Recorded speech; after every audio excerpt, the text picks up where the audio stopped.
Modelle e muse, che ogni artista ne abbia incontrata almeno una nella sua vita è una storia che abbiamo sentito tutti, un vero e proprio cliché della storia dell'arte e forse anche nelle storie d'amore. Le immaginiamo sedute o seduti, delle ore, alcune volte nude o altre volte con abiti stupendi, a volte solo in una stanza con il pittore, altre volte circondate da una classe di artisti che le osservano. I modelli nell'arte sono sempre esistiti e a volte sono ancora protagonisti. Io sono Clelia e oggi scopriamo 7 storie di artisti e muse. Ma qual è la vera differenza tra musa e modella?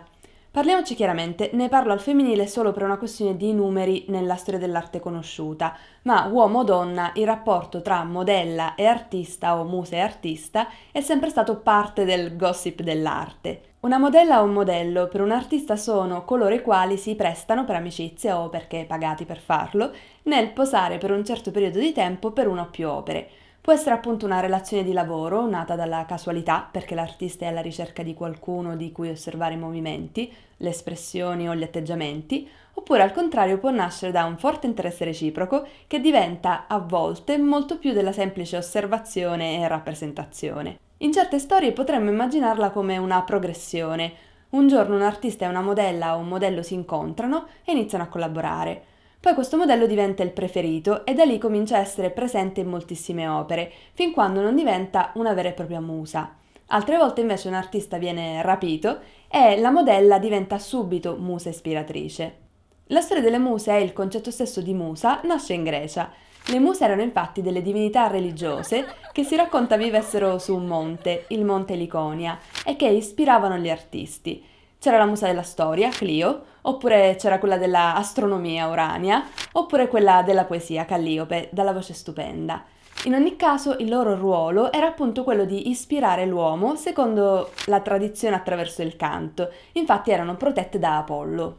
Nel tempo però si è arrivati a dire di una persona che è la nostra musa perché ci ispira delle emozioni o ci attira in maniera particolare e nel caso degli artisti li spinge a realizzare le loro opere così come le conosciamo. La domanda successiva che ci dobbiamo fare è: ma come fa un artista a trovare la sua musa? Nella storia dell'arte spesso le muse sono le mogli o le fidanzate degli artisti, le donne che li accompagnano nella loro vita quotidiana e che al tempo stesso passano molto tempo con loro, posando e diventando quindi le protagoniste delle loro opere.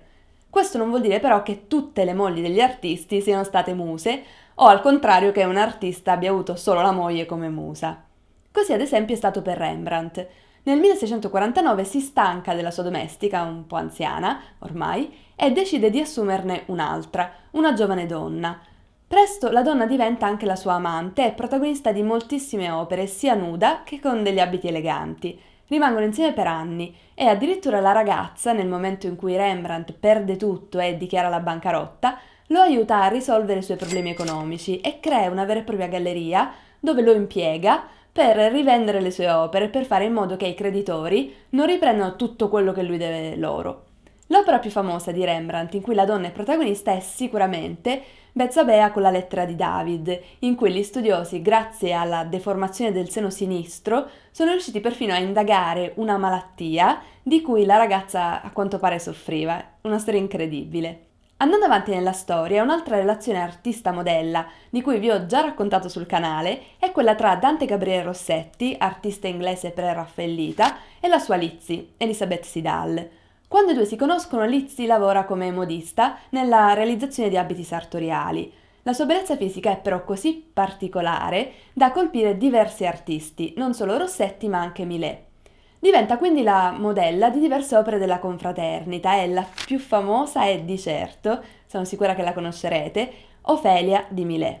Però sposa Rossetti, dopo molto tempo che la loro relazione andava avanti. L'artista infatti la usava come musa e modella, ma si vergognava delle origini della ragazza, che non era neanche accettata dalla sorella e dalla madre di lui, se non ricordo male. Comunque, la loro purtroppo è una storia triste, che finisce con la morte di Lizzie per l'uso di una sostanza medica, che era anche una sostanza stupefacente. Se volete scoprirne di più, vi suggerisco di dare un'occhiata al mio video sul canale. Una storia artista-musa che ho trovato sempre interessante per via del rapporto con le donne di questo artista è quella tra Munch ed Agnes Jewel. Mi spiego meglio. Munch probabilmente non era un tipo da musa, anzi per lui la donna era ambivalente. Da una parte era associabile in positivo all'idea di fertilità, l'idea della madre terra. Dall'altra, molto più spesso e con un'accezione negativa, Jung considerava le donne come tentatrici ciniche che facevano di tutto per far cadere l'uomo in tentazione. E in effetti questo fa anche Dagny.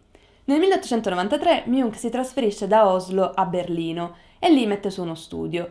Un po' di tempo dopo comincia a ricevere delle lettere dalla donna, anche con fotografie all'interno. Lei faceva di tutto per attirare l'attenzione di lui e, secondo gli scritti del tempo, anche l'attenzione in generale. Così, a furia di insistere, diventa la sua amante, musa e modella. Diventa protagonista di diverse opere come Gelosia o Pubertà, ma soprattutto è lei a posare per Madonna, una delle opere più belle della storia dell'arte della fine dell'Ottocento e probabilmente una delle mie preferite di sempre. Vi consiglio di andare ad Oslo anche solo per vedere quest'opera. Comunque la loro storia è una catastrofe e finisce con lei che scappa e si sposa con un poeta polacco per poi morire in una camera d'albergo a causa di alcuni colpi di pistola di un altro amante. Ma non tutte le storie devono avere una trama così fitta. A volte, infatti, come dicevo all'inizio, la musa è semplicemente la moglie dell'artista, come nel caso di Bonnard e Marthe. La loro potrebbe sembrare una storia semplice e stupenda. Una storia fatta di vita quotidiana, visto che Bonnard rappresenta la moglie nella sua vasca da bagno in molte delle sue opere. Quello però che quelle opere raccontano è anche un'altra storia. Si racconta infatti che Marthe avesse una fobia e si lavasse numerose volte al giorno proprio perché si trattava di una sua fissazione. Non si sa se è causata da una malattia fisica oppure mentale. Fatto sta che è protagonista di decine di opere, ma moltissime sono ambientate in bagno. Un'altra cosa che ho sempre trovato molto interessante è il fatto che Bonnard e la moglie siano stati insieme per una vita intera, 49 anni, ma lui ha scoperto il vero nome di lei e la sua età solo dopo 32 anni insieme, il giorno del loro matrimonio. Una storia musa-artista tutto tranne che semplice alla fine. Poi, in tema di non semplicità, ci sono Modigliani e Jeanne. La storia di Modigliani viene sempre raccontata come quella di un uomo che abusa di droghe e alcol e ha uno stile di vita fuori dagli schemi, un po' presuntuoso, un po' sa il fatto suo. Un giorno del 1917 incontra una giovane donna timida che lo attira da subito e comincia a dipingerla.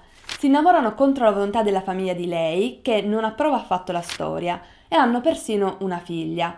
Lui non deve essere stato un tipo facile, ma lei lo ama alla follia e lo venera quasi, e diventa protagonista di diverse opere. Purtroppo la storia dura solo qualche anno e non ha un lieto fine, perché Modigliani soffre di tubercolosi e muore nel 1920, 3 anni dopo averla conosciuta e aver avuto la figlia. Anche Jeanne muore lo stesso anno, un giorno dopo per l'esattezza. Si suicida lanciandosi dal quinto piano incinta del loro secondo figlio. Una vera storia d'amore, forse la più intensa di quelle fra artista e musa che vi racconto oggi. Anche se è molto intensa è anche la prossima, la storia fra l'esponente più interessante del surrealismo in arte, Salvador Dalì, e la sua musa, amante e moglie, Gala. La loro storia è così lunga e affascinante che secondo me meriterebbe davvero un intero video ed è stata raccontata sia da Dalì in prima persona che da molti critici e storici dell'arte.